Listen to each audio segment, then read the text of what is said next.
kasih Tuhan Yesus. Di hari yang teduh ini kami mau bersyukur bahwasanya selama-lamanya Kau baik bagi kami Tuhan.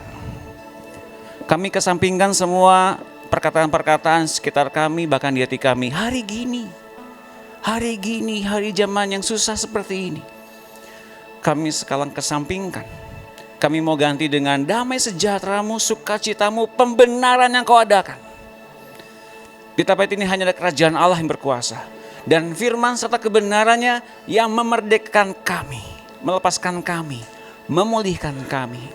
Karena kami tahu, kalau tadi kami datang ke tempat ini dan beribadah di tempat ini, kami mendengarkan firman-Mu, kami takluk di bawah hadirat-Mu. Kami tahu nanti kelak kalau kami pergi dari sini, kami menjadi anak-anak Allah yang berbeda. Punya kuasa lebih banyak lagi, otoritas yang mengiring kami ke tempat-tempat yang tak terduga oleh kami. Dan di situ kami percaya bahwa Engkau sedang dan telah melipat gandakan apa yang telah Kau percayakan bagi kami selama ini. Tuhan, berbicaralah kalau pada siang hari ini kami ingin Engkau beritakan tentang kesehatan secara jasmani dan secara rohani, bahwa kami adalah anak-anak Allah yang telah dipercayakan firman Tuhan, dan seluruh apa yang telah dikaruniakan kami mau mengelolanya dengan bijaksana. Berbicaralah Tuhan Yesus, hamba-hamba-Mu siap mendengarkan. Di dalam nama Tuhan Yesus kami bersyukur, kami telah berdoa. Semua yang percaya katakan amin. Silakan Bapak Ibu sekalian duduk. Tepuk tangan buat Tuhan Yesus. Terima kasih buat tim Praise and Worship yang telah memimpin kita dalam ibadah seminar di bulan ini.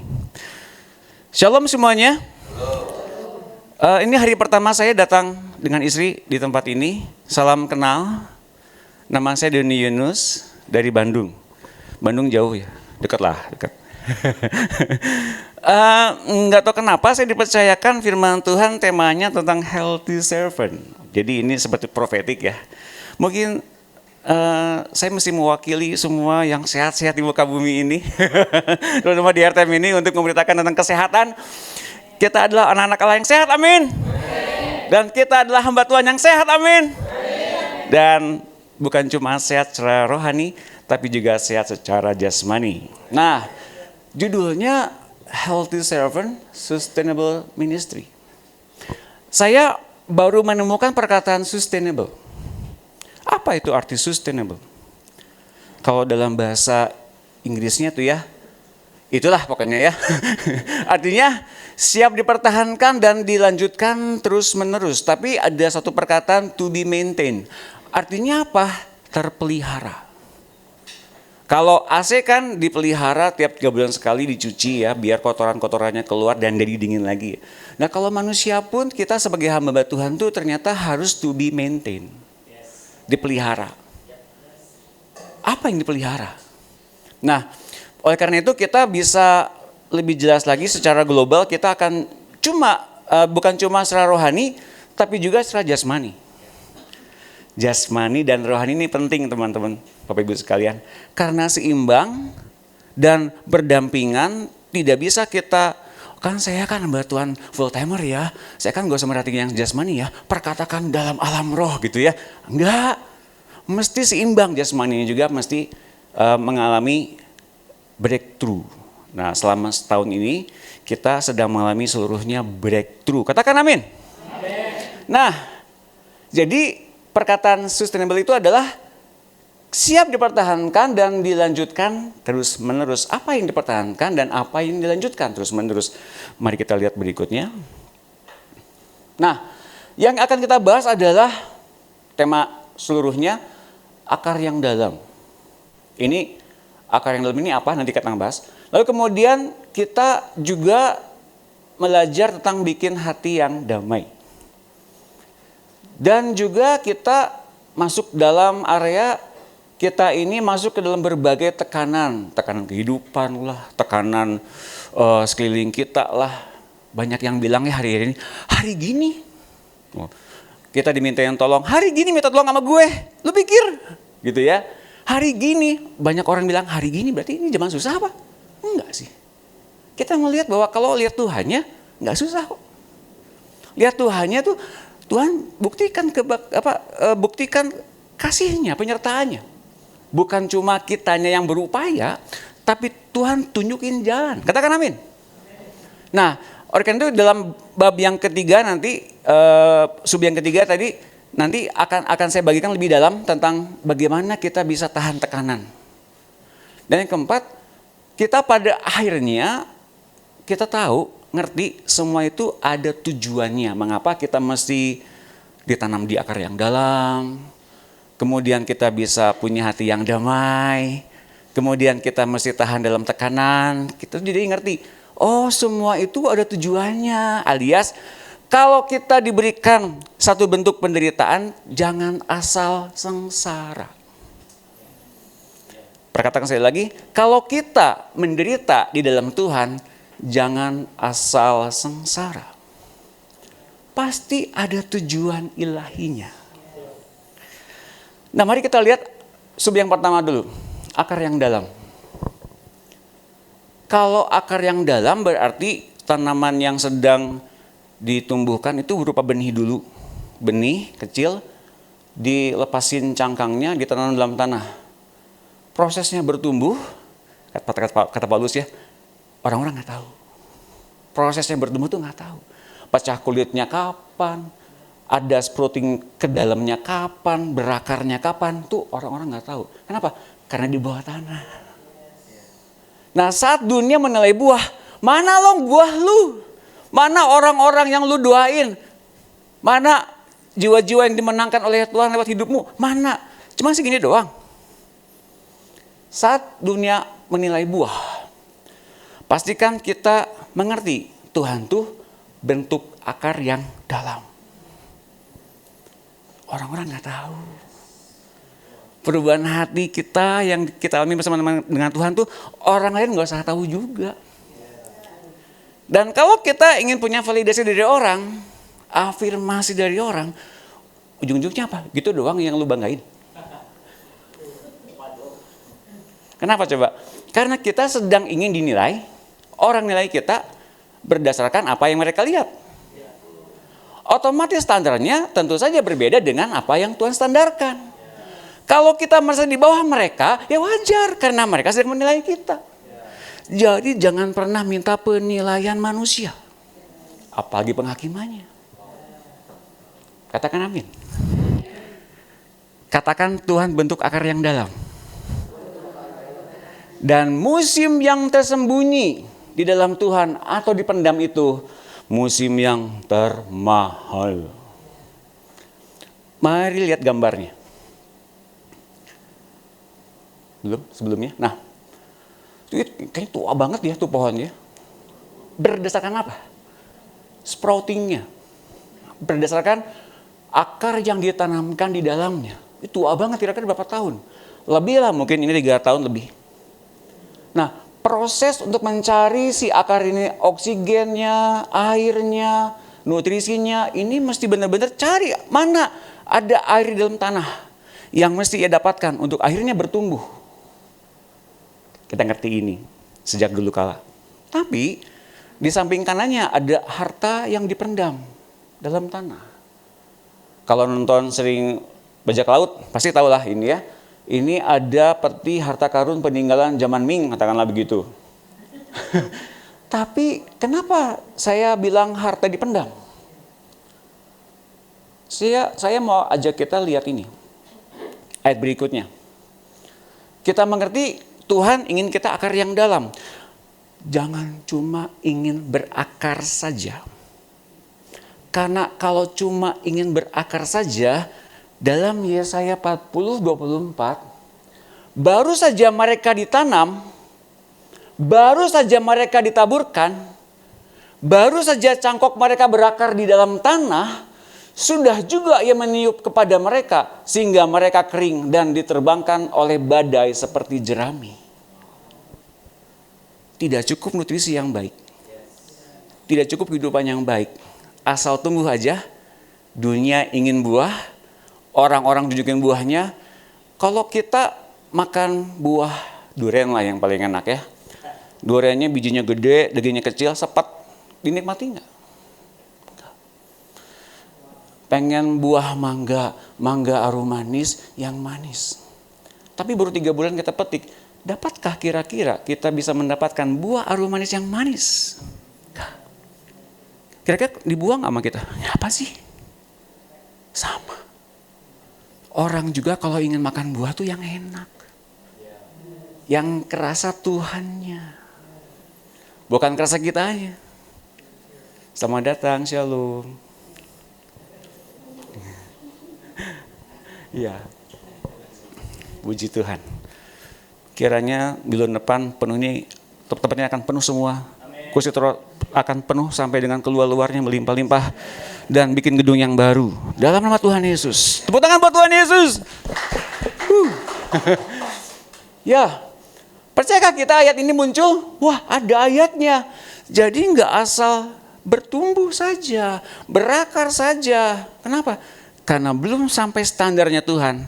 Semua benih yang ditanamkan dalam tanah diambil lagi, dicabut hingga ke akar-akarnya. Lalu bagaimana dengan ini? Harta terpendam. Harta yang dipendam, maaf.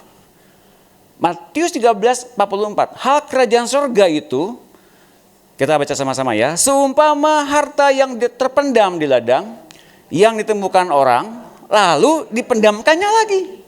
Oleh sebab sukacitanya, pergilah ia menjual seluruh miliknya, lalu membeli ladang itu.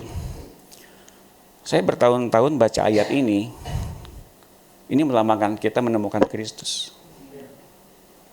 Kita menemukan harta yang luar biasa.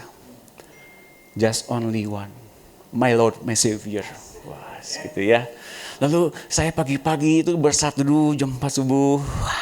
Haleluya, puji Tuhan. Wah, asik ya menikmati hari-hari bersama-sama dengan Tuhan. Sepertinya dekat banget sama Tuhan.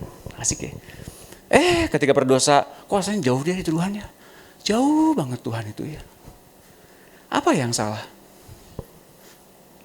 Cara pandang kita yang salah. Ini bukan soal kita. Ini soal Tuhan. Tuhan yang jual seluruh kepemilikannya di sorga. Ia kosongin dirinya jadi hamba. Cari kita satu per satu. Dia jual semuanya.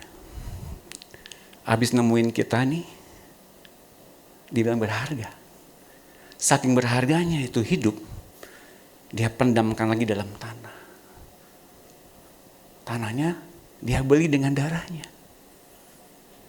Mengapa dibeli dengan darahnya? Ia membeli seluruh aspek hidup kita. Tapi yang ia mau, kita dipendamnya di hatinya.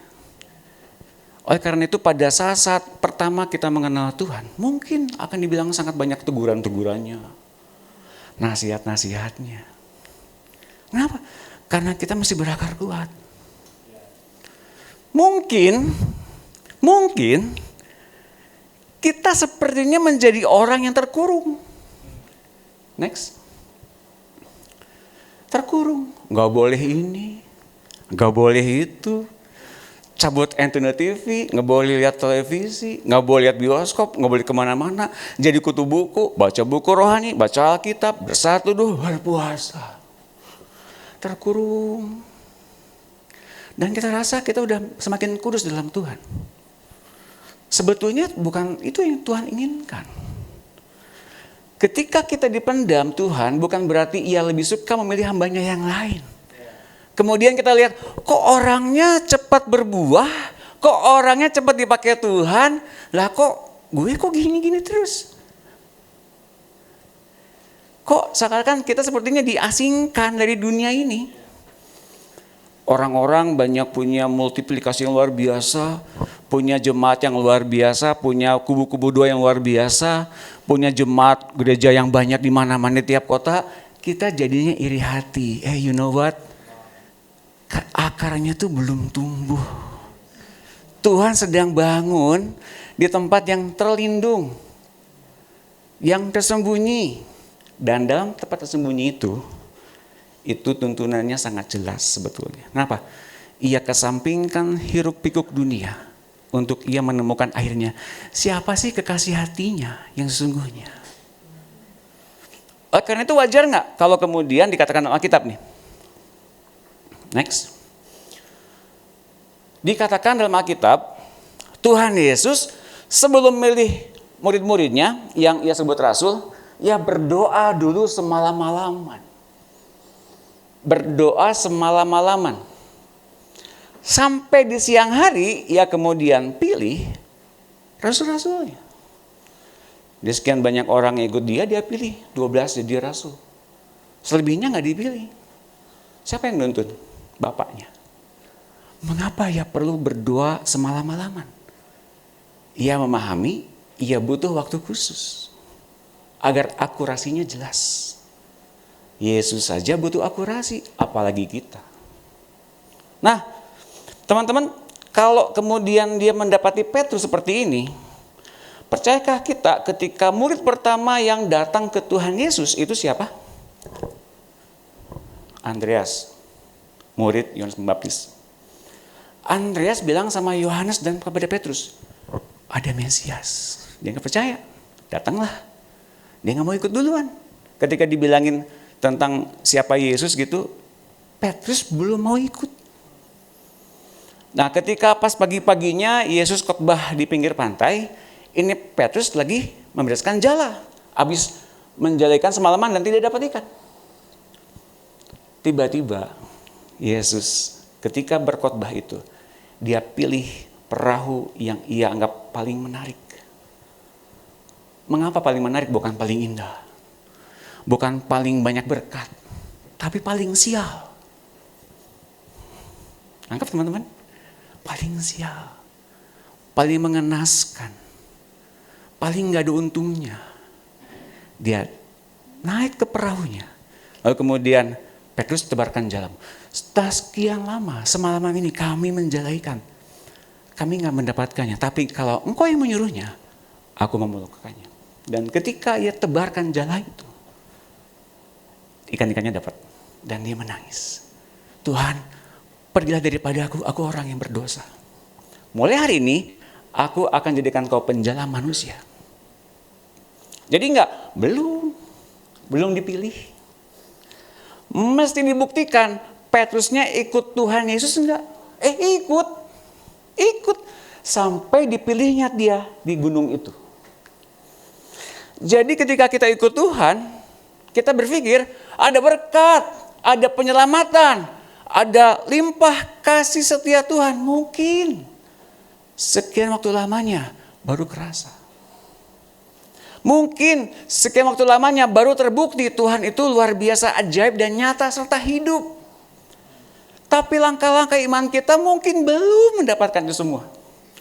Tadi ada lagunya kan, kalau kita belum mendapatkan mujizat, seperti gunung belum pindah, tapi aku tetap percaya asal kau ada di sampingku. Petrus pun sama. Tapi mengapa Tuhan tahu isi hatinya? Dalam solitude-nya Tuhan, dia menemukan akurasi untuk akhirnya bagaimana menangani Petrus. Nah, next. Kalau kita kemudian di dalam masa-masa dipendam seperti Kristus. Dulu dia 40 hari, 40 malam di padang gurun, bukan? Dia juga semalaman berdoa sama Bapa Surgawi untuk dia akhirnya menemukan siapa yang kelak akan dijadikan rasul-rasulnya. Mungkin kita berpadanan lah dengan apa yang Tuhan alami. Jadi mungkinkah ada masa-masa kita dipendam? Ada.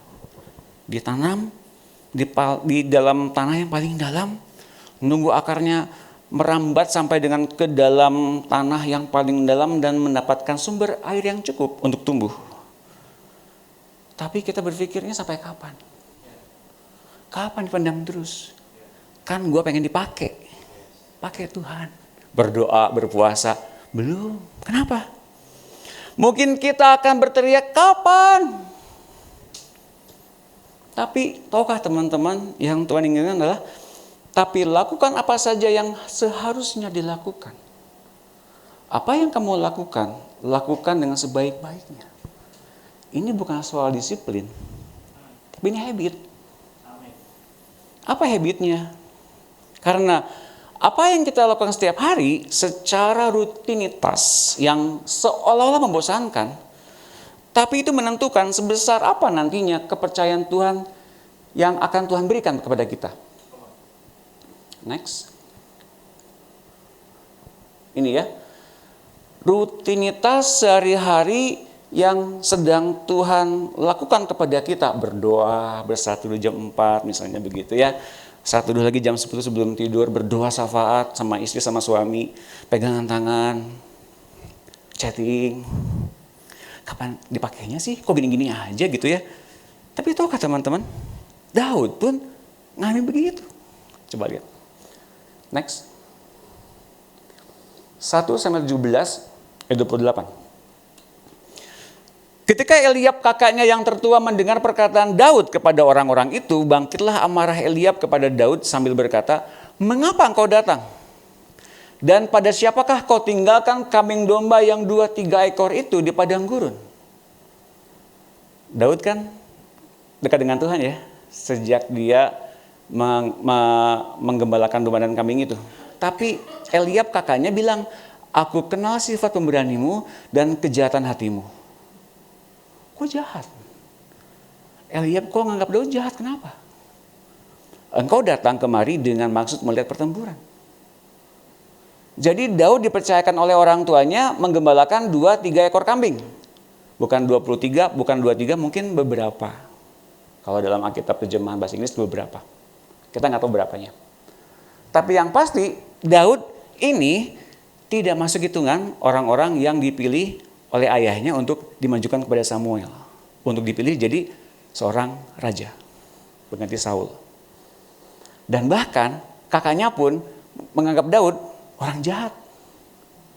Kok gitu? Kok bisa? Nah, yang Daud lakukan kan menggembalakan kambing domba ya. Yang menjadi tugas Daud itu adalah apa? Menjaga kambing domba yang sebanyak 2-3 ekor. Next. Nah, ternyata inilah yang Tuhan anggap ketika Daud itu ditanam di dalam tanah yang orang lain bahkan gak tahu apa yang dialami oleh Daud dengan Tuhan. Daud mengalami masa-masa solitude. Waktu yang amat mahal rupanya bagi para hamba Tuhan. Mahal. Kalau tanya Pak Agus, punya waktu me time nggak? Tanya Pak Gideon, punya waktu me time nggak? Benar? Waktu bersama dengan Tuhan mahal. Bagi orang yang dipendam dalam tanah tuh, yang kemudian bilangnya kapan? Kapan kau dipakai sama Tuhan? Itu waktunya nyerelek, tau nyerelek? Bahasa Jerman tuh. Tiba-tiba jam 7 malam, tiba-tiba 12 malam, ya malam lagi. Ya jam 7 lagi, ya doa lagi, ya painan lagi. Gini-gini masih hidup. Ya, iya kan? Rutinitas yang Tuhan percayakan kita anggap sebagai apa?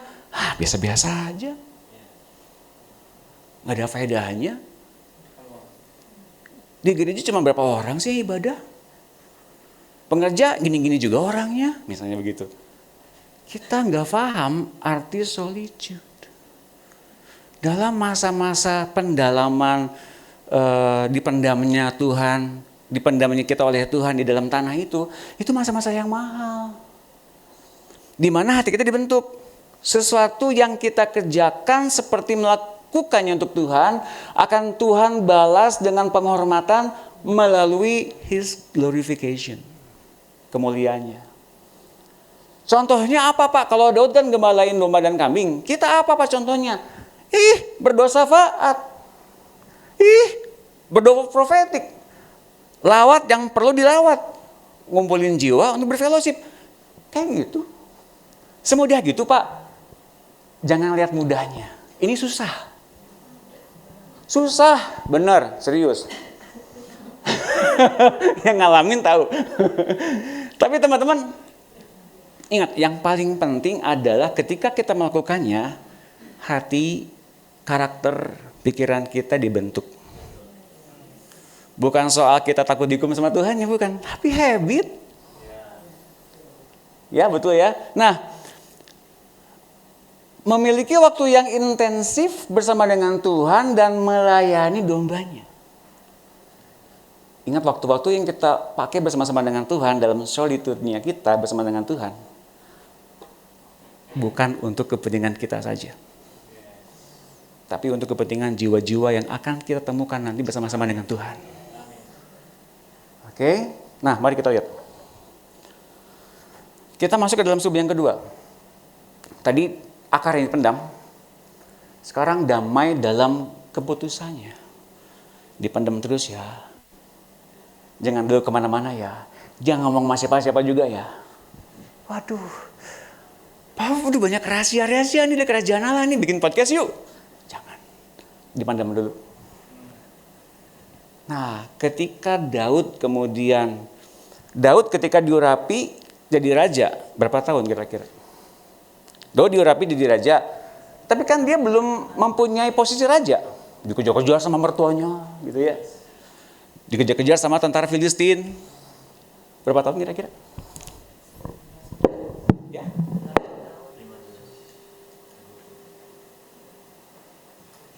Ini bukan endorse ya, ini memang minum. Endorse Cleo. Minumlah Cleo, ini membangun stamina pria.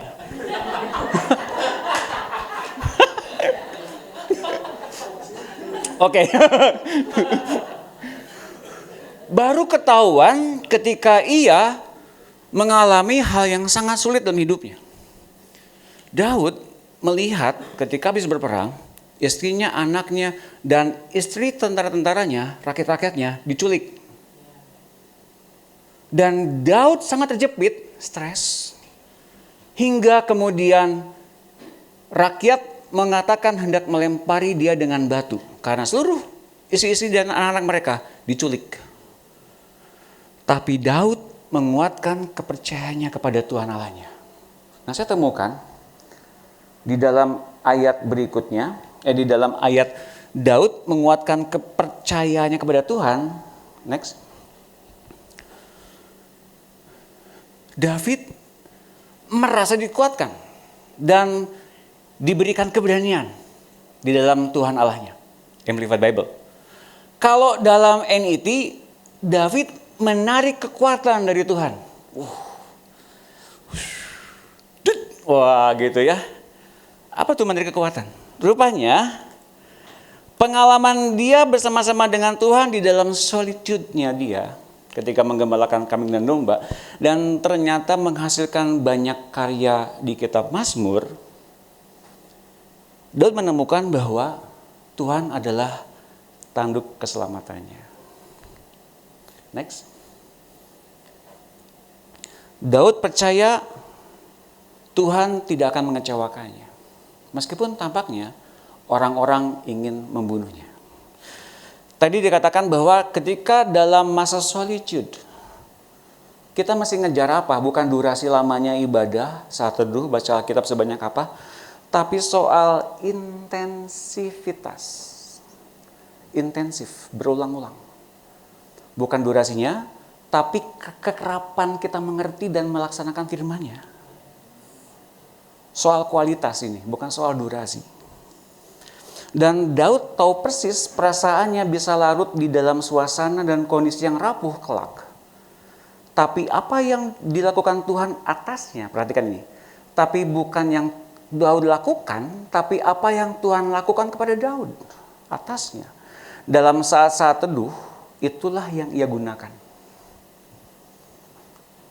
Dalam saat-saat solitude kita bersama dengan Tuhan, bukan soal, gue pengen nyembah Tuhan nih. Bukan. Tuhan lagi beri apa buat kita. Itu yang Daud dapatkan. Bukan kita egosentrisnya kita ingin menyembah Tuhan. Sampai Tuhan mau bilang apa-apa tuh, nyanyi lagi ya. Ya udah aku tungguin. Nyanyi lagi ya. Ya tidur. Ya nonton bola Piala Dunia gitu ya kan jam 6 tuh Piala Dunia. Artinya Apa yang Tuhan berikan kepada Daud pakai. Nggak hilang. Dan Daud percaya betul Tuhan tidak akan pernah berkhianat padanya. Ini yang luar biasa. Saya dulu pernah di masa-masa kehilangan mama saya. Mama saya lagi di rumah sakit, saya di selasar gitu ya, sendirian. Nggak ada siapa-siapa. Mama saya lagi dimandikan karena COVID kan ya, dipetikan, nunggu dimakamkan di TPU Cikadut, khusus korban COVID semua. Di selasar itu, saya protes sama Tuhan. Tuhan, aku tuh udah ngajar pemuridan, doain orang, pelayanan gereja, kok gini sih Tuhan? Kok ambil mamaku, kenapa Tuhan? Jadi saya mencoba untuk melakukan transaksional dengan Tuhan. Engkau curang Tuhan, engkau gak adil.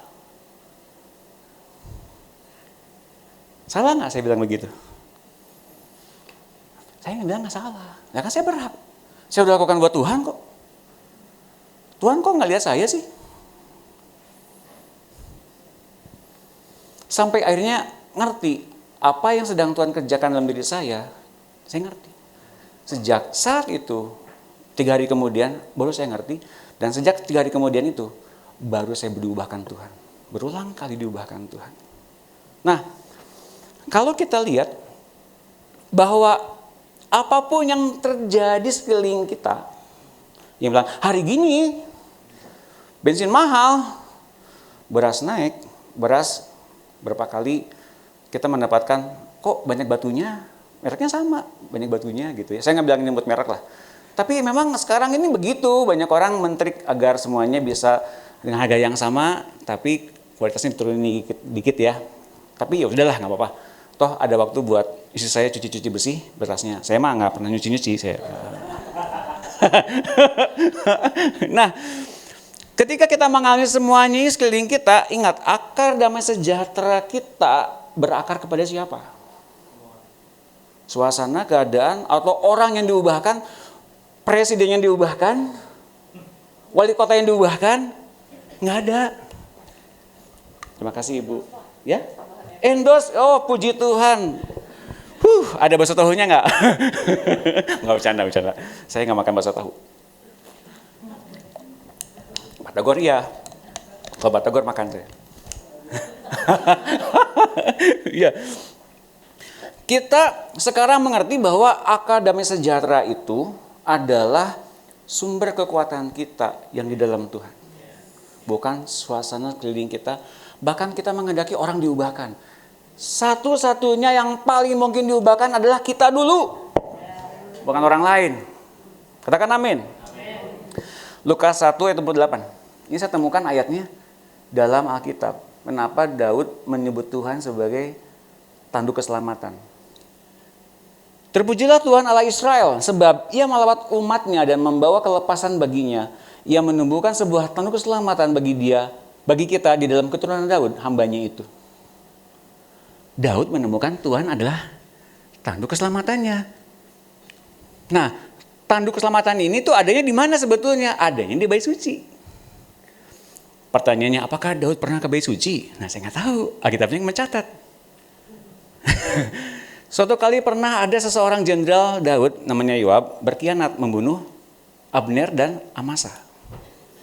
Karena takut, dia masuk ke bait Allah. Dia pegang tuh tanduk keselamatan.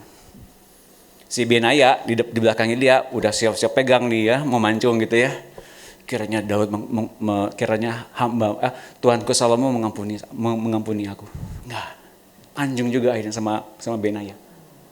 Bagi Yoab, berharap kepada Tuhan sebagai tanduk keselamatannya, enggak berlaku. Tapi kepada Daud dan keturunannya berlaku. Juga kepada Adonai, anaknya Daud. Sama, dia pegang tanduk keselamatan agar enggak dibunuh. Akhirnya lolos dari pembunuhan. Ini teruji benar ketika Daud dan keturunannya melihat Tuhan sebagai tanduk keselamatan yang dari kekuatannya kita bisa peroleh. Bagi kita sekarang, Tuhan itu siapa? pemenuhan kebutuhan komoditas kita. Oh gitu ya. Nah, Alkitab mengatakan, cari dulu kerajaan Allah dan kebenarannya. Dalam satu agrafia, saya pernah membaca, kalau engkau cari kebenaran kerajaan Allah sebagai prioritas kebutuhanmu sehari-hari, maka kebutuhannya dia yang tambahkan. You seek Lord, He adds. Itu luar biasa tuh ayatnya, luar biasa. Saya temukan itu, deg-degannya hilang. Haleluya, puji Tuhan. Gak deg-degan lagi sekarang. Dulu deg-degan, karena minum kopi 2 gelas. Oke, next. Ini perkataan yang luar biasa menurut saya. It's what you do that defines you. Jadi ketika Saul melihat Daud nantang Goliat. Beneran lu nantang Goliat? Emang lu siapa? Gitu kan kata Saul ya. Emang lu bocah dari mana? RT mana? Daud kira-kira berapa tahun waktu di medan pertempuran ketemu Goliat dan melihat Goliat, ingin mengalahkan Goliat, umur berapa tahun? Siapa yang tahu? Kira-kira kalau saya lihat di Google Search-nya belum ada juga. 16 tahun lah kira-kira. Bahkan dia belum sweet 17. Tapi ketika Daud bertemu dengan Saul, dia bilang begini, hambamu ini biasa menggembalakan kambing domba ayahnya. Apabila datang singa atau beruang yang menerkam seekor domba dari kawanannya, maka aku menghajarnya dan melepaskan domba itu dari mulutnya. Kemudian apabila ia berdiri menyerang aku, maka aku menangkap janggutnya lalu menghajarnya dan membunuhnya. Perkasa nggak? Bagi Daud mah biasa-biasa aja. Tuanku Raja. Singa, cetek, beruang, komo. Teman ada anaconda. Tapi lihat teman-teman, konteksnya kan Daud tuh ngalamin solitude bersama-sama dengan Tuhan ketika gembalakan kambing domba ya. Nah Daudnya lihatnya ke kambing dombanya, bukan ke kambing, serigala. Bukan ke serigala, bukan ke beruang nama singanya. Enggak, dia nggak lihat itunya. Bodoh amat. Yang penting domba kambingnya gua raih, gua selamatin. So kita sekarang punya gambaran luar biasa tentang bagaimana doa bagi jiwa-jiwa. Bukan lihat masalahnya, latar belakangnya, ada jiwanya. Bukan lihat orangnya, tapi lihat dosa mengingatnya tuh sejauh apa sih. Bukan pengen, ayo bertobat diubahin. Dampingi dia. Arahkan dia ke Tuhan. Kalau udah diarahkan ke Tuhan mah gampang. Dianya sukarela ikut Tuhan. Gak usah dipaksa-paksa. It's what you do that defines you. Kalau kita terbiasa berintegritas, gak ada orang yang nilai, tapi kita lihat Tuhannya dan mengabdi kepada panggilan Dia kepada kita. Kita pokoknya dengan apa? Ya dengan sebagaimana mestinya aja. Seharusnya bagaimana? Gak usah cari ini gua nih. Gak usah. Oh Tuhan, aku kan udah pemuridan ya Tuhan. Aku tuh udah doain orang-orang kok. Kayak gitu. It's what you do that defines you. Daud menjaga kepercayaan bapaknya untuk menggembalakan domba kambing dengan memperhatikan domba kambing itu. Bahaya apapun termasuk singa, beruang tidak dirisaukannya. Perhatikan apa yang sedang kita kerjakan secara rutinitas setiap hari. Masak, ngepel, bersihin rumah, nyedain buat suami, buat istri. Kadang-kadang saya juga sering bikin masakan buat istri saya. Enak nggak?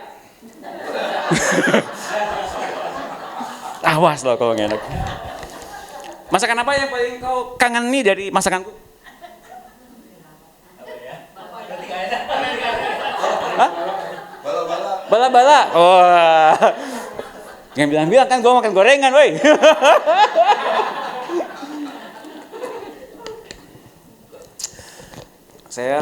Kami punya anak udah 26 tahun. Tiap kali pulang ke rumah bikinin tempe orek nggak buatan aku? Saya bikinin. Capek sih, habis pulang kerja kan. Tahu kan saya kerjanya seperti apa ya. Saya bikinin gorengin, ngulekin sambal. Bayangin ngulekin sambal. Ya 2 jam mah bisa lah. Sampai kering gitu. Oh enggak, totalnya 2 jam. Bukan ngulekin sampai 2 jam. 2 jam. Lalu saya sambil berpeluh kesana sini gitu ya. Silakan makan. Dan mereka dengan lahap makan. Enak ya makanannya. Iya. Tuhan. Kau karuniakan kepadaku apa yang telah aku lakukan buat keluargaku ini.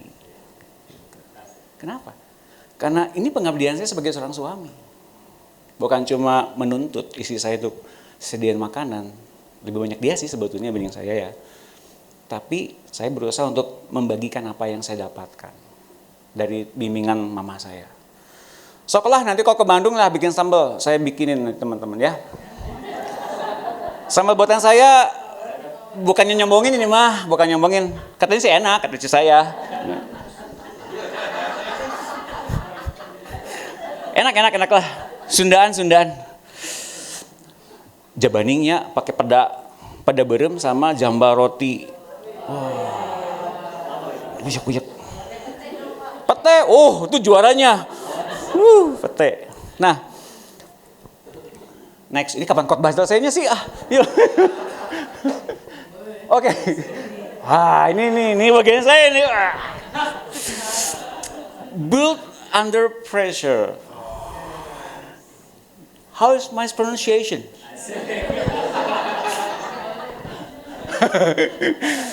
Ya ini kan jasmani rohani ya, kan saya juga bergelut di bidang jasmani lah ya udah 30 tahun. Nah, wajar lah kalau saya bagikan ini sedikit tapi mendukung hal yang rohani gitu loh ya.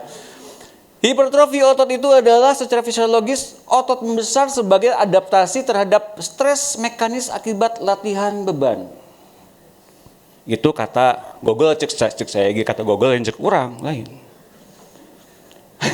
Nah, tekanan yang Tuhan sedang lakukan kepada kita di dalam masa-masa pendalaman itu sebetulnya untuk menumbuhkan iman. Agar kita bisa melihat Tuhannya dan kekuatannya. Kekuatan kita kan terbatas. Mau segimana kuat pun gak akan bisa menandingi kekuatan Tuhan. Mengapa ada latihan beban di sini? Agar setiap orang ternyata mempunyai kebiasaan yang terbiasa dengan baik. Jangan sampai ngerasa bahwa kalau nggak ngelakuin takut dihukum.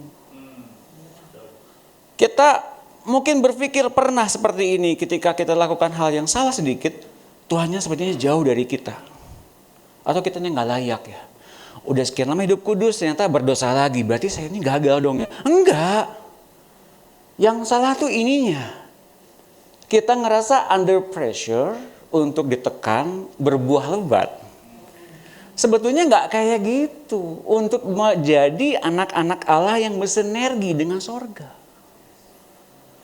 Agar penyelarasan sorga dengan bumi terjadi lewat hidup kita dahulu.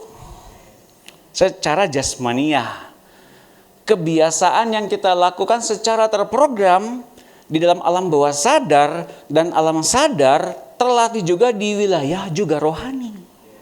Contoh, 3 bulan pertama klien saya kalau latihan sama saya akan terus-menerus setiap hari di sesi latihan saya selama 1 minggu 3 kali, 3 bulan berturut-turut, saya bilang gini, jangan minum alkohol, jangan makan gorengan, jangan minum gorengan, jangan makan gorengan.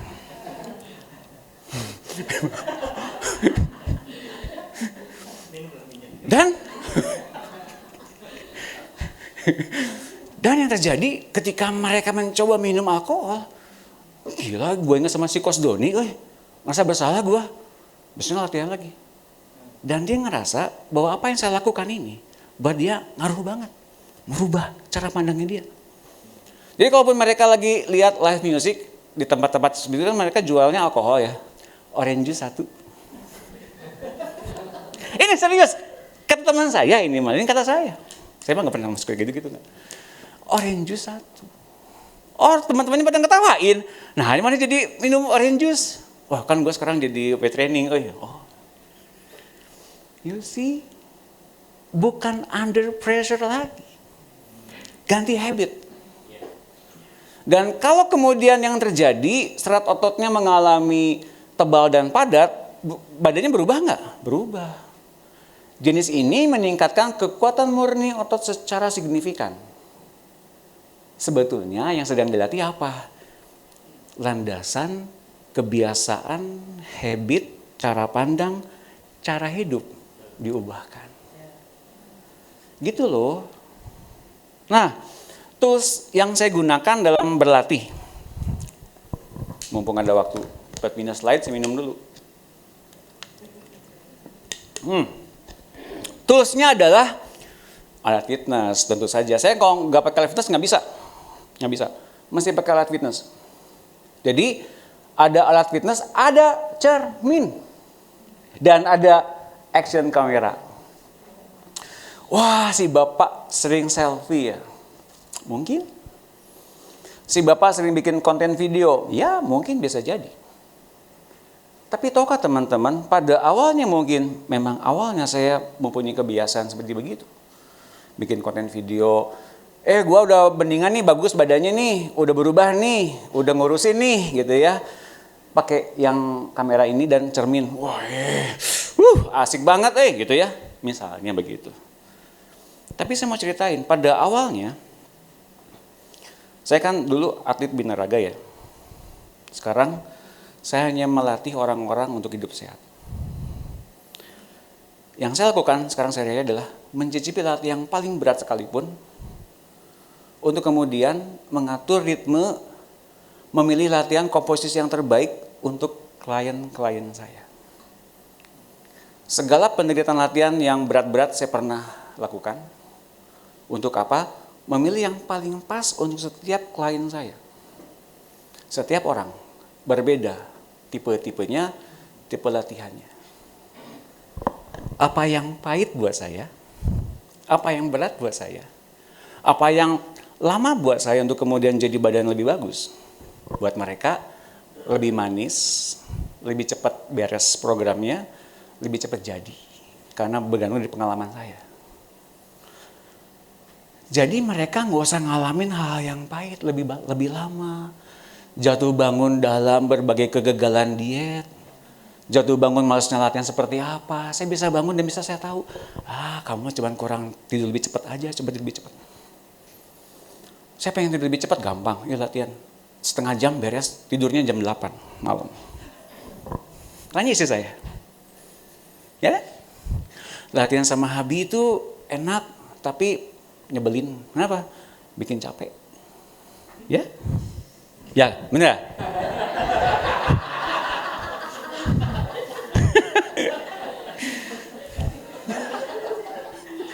Next. Ya. Nah, ini udah. Nah, oke. Saya ubah bentuk pendisiplinan yang buat saya sangat membosankan, memberatkan. Jadi bentuk lebih humanis dengan kamu tuh kalau latihan tuh buat kepentingan kamu sendiri loh. Kamu tuh latihan, suami kamu apa lebih sayang sama kamu kalau badan kamu bagus, kamu lebih sehat. Kalau kata suami nih ya, saya bilang gini, kamu tuh bisa lebih panjang umur kalau kamu sehat. Dan keluarga kamu makin sayang sama kamu karena kamu sehat, gak pernah sakit. Taking care of. Bukan soal self-love. Bukan soal cinta diri. Bukan cuma aktualisasi diri. Tapi dibawanya ke dalam perubahan karakter dan sikap sehari-hari. Oke, nah, next. Jadi saya bisa mendapatkan perspektif dari berbagai sudut pandang. Di belakang saya, kalau saya latihan tuh gimana ototnya. Saya tahu, kurang sudutnya kurang 5 cm sedikit begini ototnya, baru lebih jadi. Seperti begitu. Kalau ngarahin orang kan, harusnya kamu gini-gini kayak pelatih bola gitu ya. Kalau dia pelatih bola, main bola belum tentu benar seperti pemain yang dilatihnya, belum tentu. Kadang-kadang pelatih punya ide yang luar biasa bagus, tapi ketika menjalaninya nggak akan bisa. Karena yang menjalaninya adalah orang yang bersangkutan. Nah, karena itu saya perlu mendapatkan perspektif dari berbagai sudut pandang. Tiap orang tuh kebutuhannya beda-beda, ya enggak? Kebutuhan suplemennya, nutrisinya juga beda-beda. Yang 30 tahun sama 60 tahun. Oh, saya punya klien 78 tahun. Perempuan. Dan tampaknya masih 40 tahun. Ya, soalnya skincare-nya di Singapura, bukan Planet Fitness.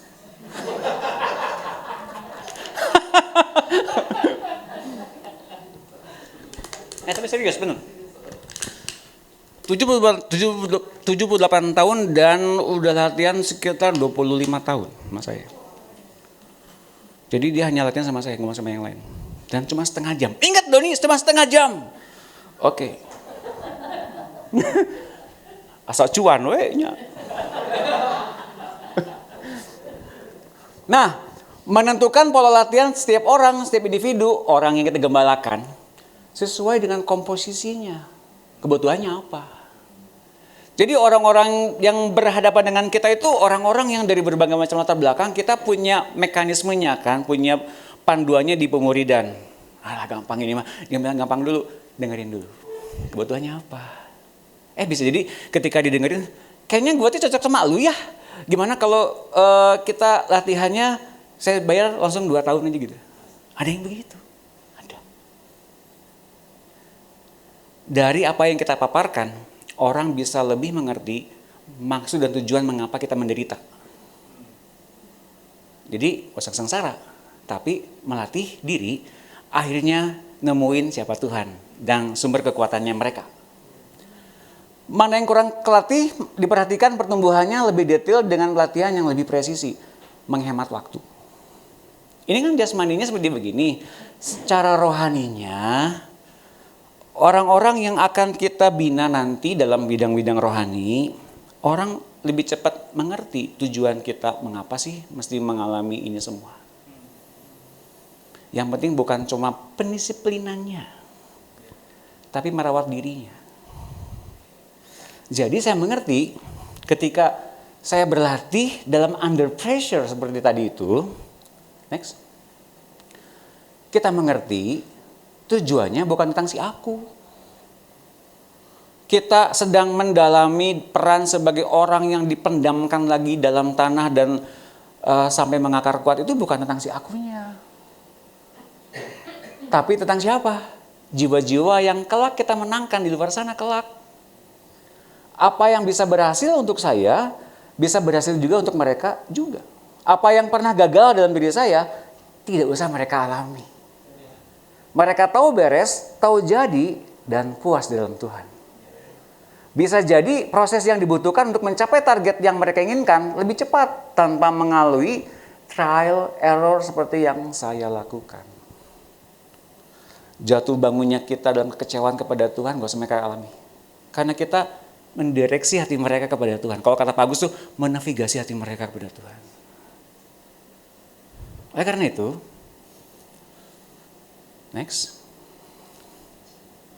Dalam masa sunyi, tanpa pelayanan, pekerjaan, tanpa orang-orang yang kita doakan, kita sendirian ya. Rutinitas sehari-hari masak, ngepel, bersihin rumah, melayani suami, melayani anak. Tanpa panggung, tanpa mimbar, seharusnya kita bersyukur ada waktu intensif dari Tuhan untuk kita. Yang tersedia bagi kita yang sangat mahal bagi sebagian orang. Pada akhirnya kita juga akan mengalami kesempatan dalam waktu Tuhan berupa kepercayaan yang bisa kita pergunakan sebaik mungkin dan sehat serta sustainable. Sehat bahwa kekuatan datangnya bukan dari kita saja ternyata, tapi dari Tuhan sepenuhnya. Bukan dari perasaan kita, bukan dari apa yang kita pikir iman yang besar, bukan. Dan kita tidak berhenti berperang seperti Daud dan jatuh ke dalam dosa karena ceroboh. Sustainable berarti karena Tuhan selalu mempercayakan kepada mereka yang berakar kuat dan berbuah. Dan impact damai sejahtera ketika kita mengalaminya di dalam Tuhan secara terus-menerus, intensif, Tuhan terus pakai, next, dan kita nggak overwhelm. Next. Nah, kalau nanti Tuhan pakai kita sampai dengan ke tempat-tempat yang jauh, yang bahkan kita nggak pernah kepikir. Kita nggak overwhelm. Termasuk soal biaya, penghidupan kita, anak-anak kita, pasangan kita, pelayanan kita gimana gitu ya. Kita nggak overwhelm. Kenapa? Karena memang Tuhan tetapkan. Tuhan sudah utus kita. Sudah akarkan kuat dalam diri kita bahwa kita itu di dalam Tuhan. Ini ayatnya. 1 Tawarik 17:13, aku akan menjadi bapaknya dan ia akan menjadi anakku. Tapi kasih setiaku tidak akan kuhilangkan daripadanya, seperti yang kuhilangkan daripada orang yang mendahului engkau, Saul ya. Dan aku akan menegakkan dia dalam rumahku dan dalam kerajaanku untuk selama-lamanya. Dan tahtanya akan kokoh untuk selama-lamanya. Dan ini Daud bilang, siapakah aku ini Tuhan? Kan gitu ya ayatnya ya. Tapi Tuhan ngomongin soal siapa? Soal Yesus. Bukan soal Salomo, bukan soal Daud. Soal Yesus. Jadi ingat teman-teman. Dipendam dalam tanah, berakar dalam damai sejahtera Tuhan, build under pressure, kita tuh diciptakan untuk jiwa-jiwa. Segala sesuatu pasti ada tujuannya. Tidak menjadi sengsara dan kemudian jatuh ke dalam dosa. Next. Segala sesuatu ada alasan dan tujuan. Semua data hidup kita Tuhan tahu dan perhatikan. Tadi ada trial, error, up and downs, kecewa, bangkit, menyala-nyala, padam. Tuhan tahu. Ada musim dalam hidup kita akan dan pernah mengalami itu.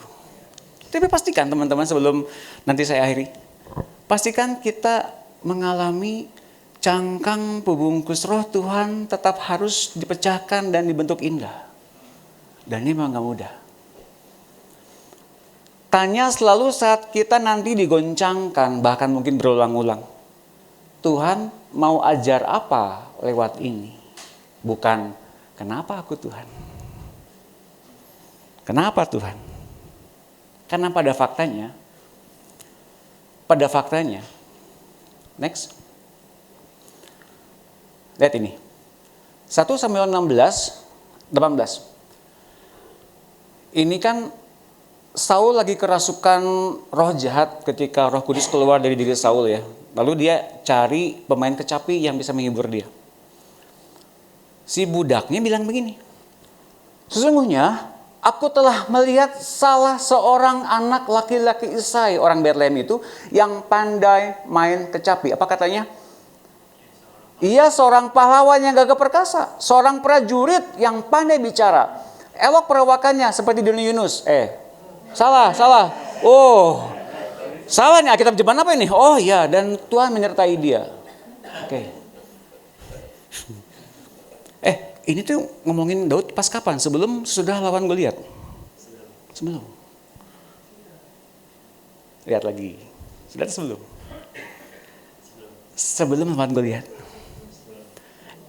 Teman-teman tahu dari mana Daud perkasa sebelum orang-orang lihat?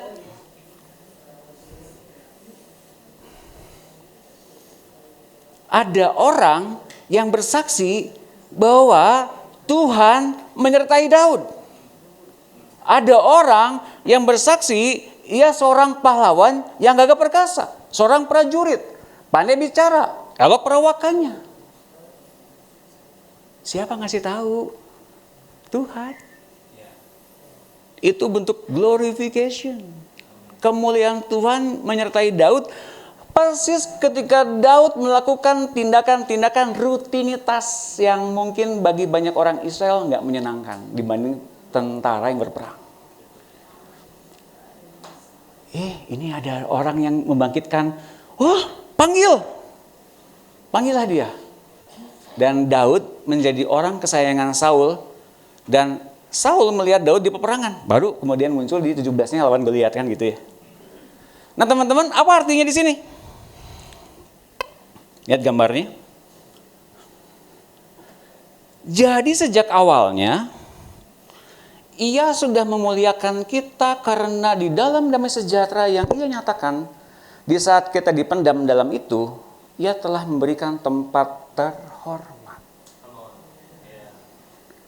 Meskipun dipendam, Tuhan tahu. Tapi dia mesti melanjutkan pendidikannya.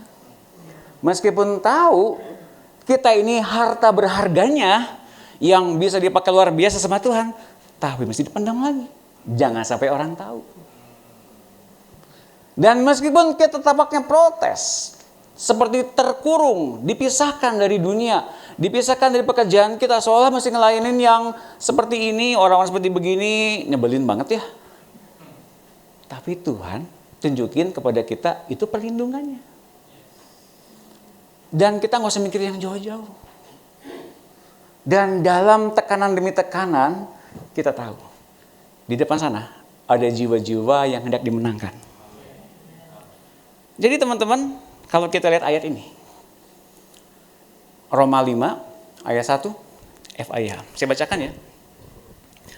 Dulu saya bacakan, saya minum dulu.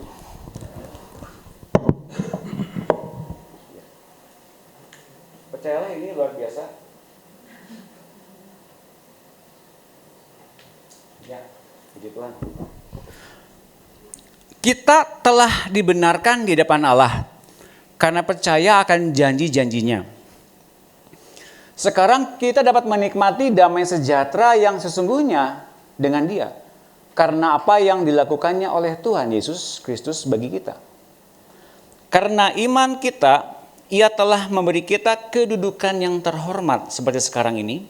Dan dengan penuh kepercayaan serta sukacita, kita berharap akan menjadi seperti yang dikehendaki oleh Allah. Demikian juga kita dapat bersukacita pada waktu kita mengalami kesulitan dan cobaan. Sebab kita tahu hal itu baik bagi kita. Karena menolong kita belajar bersabar. Tar. Pada waktu kita mengalami kesulitan dan cobaan, sebab kita tahu hal itu baik bagi kita. Pada waktu kita mengalami kesukaran, itu baik bagi kita.